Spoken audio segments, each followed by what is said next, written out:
में इस वक्त हालात काफी गंभीर हो चुके हैं।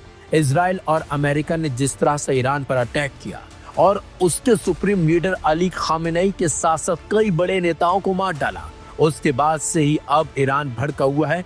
बल्कि ईरान ने सुप्रीम लीडर, उनके परिवार और तमाम अधिकारियों की मौत का बदला लेने का जो ऐलान किया था, उसका उन्होंने यलगार कर दिया है। यही वजह है कि ईरान की तरफ से ताबड़तोड़ हमले इजराइल पर किए गए हैं, जिसकी भयानक तस्वीरें भी सामने आई हैं। तस्वीरों में साफ साफ दिखाई दे रहा है कि किस तरह से ईरान इजराइल में तबाही मचा रहा है, किस तरह से अपने सुप्रीम लीडर की मौत का बदला ले रहा है। ईरान ने इजराइल की तरफ बड़ी तादाद में मिसाइलें दागी हैं। खास बात तो यह है कि ईरान ने इस बार क्लस्टर म्यूनिशन मिसाइल का इस्तेमाल किया है। ईरानी हमलों का सबसे ज्यादा बुरा असर जो पड़ा है वो पड़ा है तेल अवीव पर। तेल अवीव में भयंकर नुकसान हुआ है। इजरायली चैनल 14 के मुताबिक ईरानी मिसाइल स्ट्राइक से एक बिल्डिंग पूरी तरह से कोलैप्स हुई है। IRGC ने क्लेम किया है कि उसने UAE के AI रोवेस बेस में लगे अमेरिकन थार रेडार को भी पूरी तरह से तबाह कर दिया।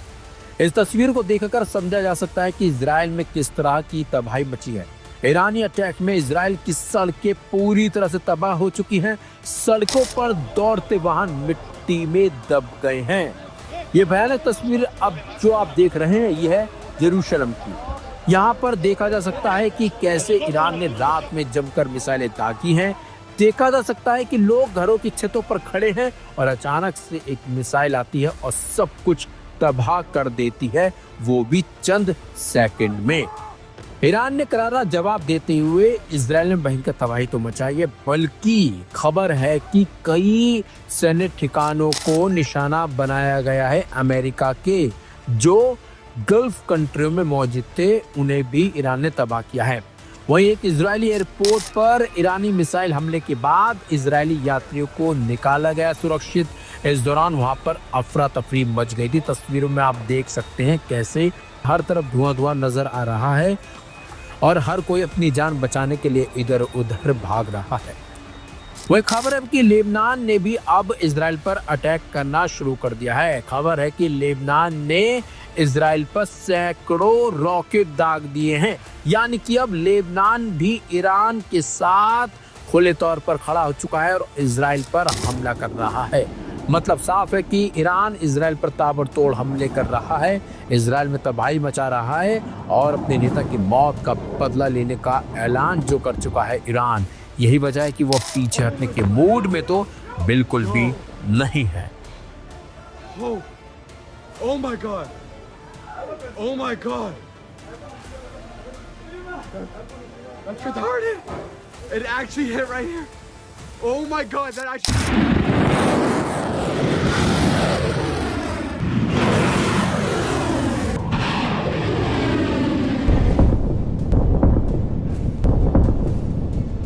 मिडिल ईस्ट में ईरान, इसराइल और अमेरिका के बीच का संघर्ष अब केवल दो देशों की जंग नहीं रह गया है।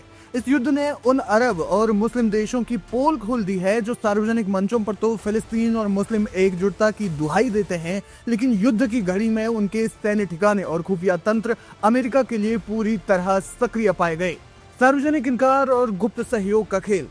ईरान और इसराइल के बीच बढ़ते तनाव के दौरान सऊदी अरब, संयुक्त अरब अमीरात, जॉर्डन और कतर जैसे देशों ने बार बार बयान जारी किया कि वे अपनी धरती का इस्तेमाल ईरान पर हमले के लिए नहीं होने देंगे। इन बयानों का उद्देश्य अपनी घरेलू जनता के गुस्से को शांत करना था, जो इसराइल की कार्रवाइयों से नाराज हैं। लेकिन जैसे ही ईरान ने इसराइल पर मिसाइल और ड्रोन हमले शुरू किए, इन दावों की हकीकत दुनिया के सामने आ गई। जानकारों का कहना है कि इन देशों ने रक्षात्मक सहयोग के नाम पर अमेरिका को वो तमाम सुविधाएं दी जिनके बिना इसराइल की रक्षा असंभव थी। रिपोर्ट्स के अनुसार सऊदी अरब और यूएई ने न केवल ईरानी मिसाइलों के ट्रैक की खुफिया जानकारी साझा की, बल्कि अपने रडार सिस्टम को भी अमेरिकी कमांड सेंटर से जोड़ दिया। अमेरिका ने इस पूरे तनाव के दौरान अपने मिडिल ईस्ट स्थित बेस नेटवर्क का बखूबी इस्तेमाल किया। भले ही इन देशों ने आक्रामक हमले की अनुमति नहीं देने की बात कही थी, लेकिन लॉजिस्टिक्स और डिफेंस के मोर्चे पर ये बेस पूरी तरह से सक्रिय रहे। जॉर्डन का मुवफ्फक अल साल्टी बेस। इस जंग के दौरान जॉर्डन ने सबसे ज्यादा चौंकाया। उसने न केवल अपने हवाई क्षेत्र का उपयोग करने दिया, बल्कि ईरानी ड्रोन्स को मार गिराने में इसराइल की प्रत्यक्ष मदद की। जॉर्डन के इस कदम को मुस्लिम जगत में पीठ में छुरा घोंपने जैसा बताया गया। कतर का अल उदैद एयरबेस। कतर में स्थित अमेरिकी सेंट्रल कमांड ने अपने पूरे ऑपरेशन की कमान संभाली। कतर एक तरफ हमास और ईरान के साथ बातचीत का माध्यम बनता है तो दूसरी तरफ अमेरिका के सबसे बड़े सैन्य ठिकाने की मेजबानी करता है। यूएई और बहरीन की बात की जाए तो यूएई के अल धफरा बेस से टोही विमानों ने उड़ान भरी, जबकि बहरीन स्थित 5वीं फ्लीट ने खाड़ी के पानी में ईरान की घेराबंदी की। ईरान सऊदी समझौते की नाकामी। मार्च 2023 में चीन की मध्यस्थता से हुए ईरान सऊदी समझौते के बाद उम्मीद थी कि क्षेत्र में एक नया मुस्लिम ब्लॉक बनेगा, लेकिन इस युद्ध ने साबित कर दिया है कि अरब देशों का अमेरिका पर सुरक्षा निर्भरता का मोह अभी भी टूटा नहीं है। विशेषज्ञों का मानना है कि अरब शासकों को इसराइल से ज्यादा खतरा ईरान के शिया प्रभाव और उसके मिसाइल प्रोग्राम से लगता है। उन्हें डर है कि अगर ईरान क्षेत्र में महाशक्ति बनेगा तो उनकी अपनी राजशाही खतरे में पड़ सकती है। इस पोल के खुलने के बाद सबसे बड़ा संकट इन देशों ने अपनी जनता के बीच पैदा हुआ पाया। अरब जगत की सड़कों पर आम नागरिक फिलिस्तीन के समर्थन में हैं, लेकिन उनकी सरकारें उस अमेरिका की मदद कर रही हैं जो इसराइल का सबसे बड़ा संरक्षक है। सोशल मीडिया पर जॉर्डन और सऊदी अरब के शासकों की तीखी आलोचना हो रही है। जानकारों का कहना है कि दोहरी नीति लंबे समय तक नहीं चल सकती। कुल मिलाकर मिडिल ईस्ट के मुस्लिम देशों की स्थिति आगे कुआं पीछे खाई जैसी है। वे अमेरिका को नाराज करके अपनी सुरक्षा जोखिम में नहीं डाल सकते और ईरान का खुलकर साथ देकर इसराइल अमेरिका की दुश्मनी मोल नहीं ले सकते। लेकिन इस युद्ध ने उनके उस नकाब को उतार दिया जिसमें वे खुद को स्वतंत्र और तटस्थ दिखा रहे थे। कूटनीतिक वास्तविकता यही है कि अरब देशों के बेस कागजों पर भले ही उनके हों, लेकिन उनका रिमोट कंट्रोल आज भी वॉशिंगटन के पास है। मुस्लिम देशों के अलावा यूरोपीय देश भी अमेरिका के साथ खुलकर खड़े रहे। ब्रिटेन इस मामले में अमेरिका और इसराइल के साथ सबसे मजबूती से खड़ा रहा। ब्रिटेन ने साइप्रस स्थित अपने एयरबेस से टाइफून लड़ाकू विमान तैनात किए। इन विमानों ने न केवल इसराइल की ओर आने वाले ईरानी ड्रोनों को मार गिराया, बल्कि कतर के अल उदैद बेस की सुरक्षा में भी मदद की। प्रधानमंत्री कीर स्टारमर एक तरफ संघर्ष विराम और कूटनीति की बात करते हैं, लेकिन दूसरी तरफ ब्रिटिश सेना को ईरान के खिलाफ रक्षात्मक ऑपरेशनों में सीधे तौर पर शामिल रखते हैं। फ्रांस और जर्मनी की स्थिति भी थोड़ी सतर्क रही।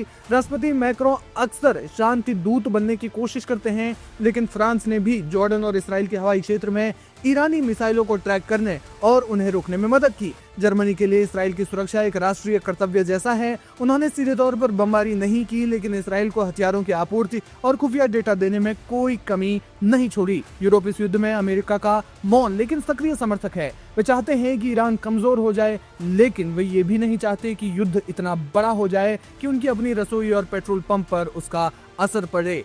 कुल मिलाकर मुस्लिम देश और यूरोपीय देश सिर्फ एक पपेट की तरह काम कर रहे हैं, जिनका कंट्रोल राष्ट्रपति डोनाल्ड ट्रंप के हाथों में है।